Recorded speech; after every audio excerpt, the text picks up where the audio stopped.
So what topic are we covering today? The big three soccer skills that every midfielder and forward should know in order to dribble the other team. So let us start out by defining what is a good soccer skill. First, it's got to be a skill that you're likely to use every game, maybe every other game, but there's a lot of situations and circumstances you'll find yourself in where you'll be able to use it. And secondly, it's got to be the best skill to use in that situation. There's a lot of skills that are okay to use, even good to use, but they're not the best skill that you can use in that situation. So, Bruce Lee, the famous martial artist, once said, "I fear not the man that has practiced 10,000 kicks one time. I fear the man that has practiced one kick 10,000 times." And basically what he's saying, and how it relates to soccer, is you gotta pick a good skill, the best skill that you can for each situation, and then practice that endlessly. Keep on getting better and better, day in and day out at those skills. Don't be that person that practices 10,000 different soccer skills and you're average at all of them and not good at any of them. Only pick a few for each of the different situations we'll discuss today and go with those, work with those, get better at those. Starting out strong, the first skill is the body feint. This skill is also known as the jab, jab step, fake, fake and take, feint, shoulder drop, body fake, ... There's a ton of names for this skill. Whatever you want to call it, go for it. Note that you should only be using this skill when the player you are attempting to dribble is backpedaling. Note, you can use a scissor here too, but it is not as efficient and is mentioned in the previous video on moves to avoid. One thing that the internet and most coaches do not teach is when to use the skills.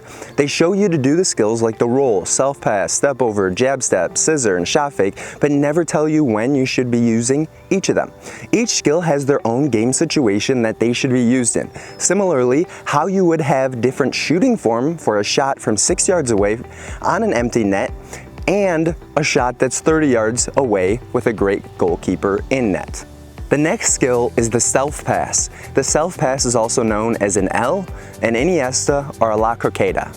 This is a very effective skill when the defender is reaching in for the ball. Anytime he or she is reaching towards you to take the ball away, it naturally means their momentum is going towards you and your momentum is going in the opposite direction. This means you do not need to fake the ball one way and take it another way when the opposing player is lunging toward the ball. Simply move the ball out of the way. Lastly, you can perform a shot fake in various ways. You can perform your shot fake using a Cruyff, a step on, step out, a jump turn, a V pull back, an outside of the foot cut, or an inside of the foot cut, each of which has an appropriate time to use in a game. Being very convincing with the shot fake allows you to buy that half second of time where the defender flinches, if they're a few yards away from you, or where the defender dives in if they're really close to you. Either one allows you to dribble in the other direction, pass, or find room to shoot. Furthermore, your shot fake must look exactly like what? Your shot. Ensure that your arms, leg, and head all go up the same way when performing a shot fake or a shot. So I'm curious, Soccer Squad, how many of these big three soccer skills do you currently use in your game? If you could, comment below 0, 1, 2, or 3 to let me know how many of these important skills you actually use. Alright, Soccer Squad, what do we want to avoid? Exactly as Bruce Lee said at the beginning, we want to avoid being average at a lot of things and good at nothing. So, understand your big three skills, which the next 3 videos I'm going to be breaking down each one into great detail. First, anytime that defender's backpedaling, you want to be using that body feint. Anytime that defender's reaching in, you want to be using that self-pass. And as you get closer to the net, be able to use your shot fakes. There's quite a few different ones that you can use. So practice the ones for each of the different situations and pick only a few of them, but we'll be discussing 6 of them.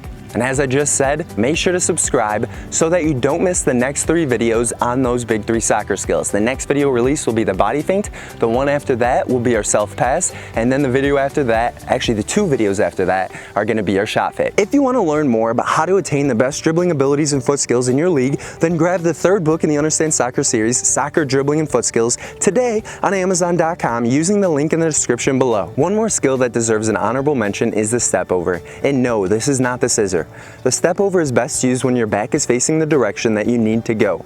Never use it when you're attacking forward at a defender. That is backpedaling. Many soccer players mistakenly call a scissor a step over, but they are different. With a scissor, the foot closest to the ball would be the one that goes around the ball. With the step over, as you're standing next to the ball, the leg farthest from the ball steps over the ball. Alright, Soccer Squad, let me know if you have any feedback on how I can make these videos better, or if you have a suggestion for a topic that you'd love me to cover in the future. And if you could, hit that like button, subscribe, and hit that bell notification icon.